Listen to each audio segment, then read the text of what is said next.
एक महान सायंटिस्ट ज्याला पडद्याच्या पुढे कधी आणलंच गेलं नाही. वायरलेस इलेक्ट्रिसिटी बनवण्यासाठी निकोला टेस्लाने भरपूर प्रयत्न केले. या भयानक प्रयोगाला लोक घाबरत होती आणि त्याच्याकडे कंप्लेंट्स करत होती.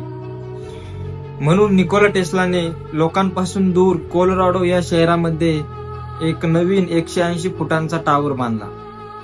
सर निकोला टेस्ला मानत होते की आपण बिना ताराशिवाय आपण वीज पोहोचवू शकतो आणि ते पण पृथ्वीच्या नॅचरल व्हायब्रेशनचा उपयोग करून. निकोला टेस्लाने या प्रयोगात यश मिळवलेच होते, तेवढ्यात त्यांच्या इन्व्हेस्टर्सने फंडिंग देण्यास सक्त मनाई केली. वायरलेस इलेक्ट्रिसिटी बनवण्याचं स्वप्न पाहणाऱ्या निकोला टेस्लाची एक दिवस अचानक डेथ झाली. मित्रो, यांनी याच्या आयुष्यामध्ये भरपूर प्रयत्न केले. तो मागे राहिला फक्त आणि फक्त पैशामुळे आणि कधी चर्चेतच आला नाही.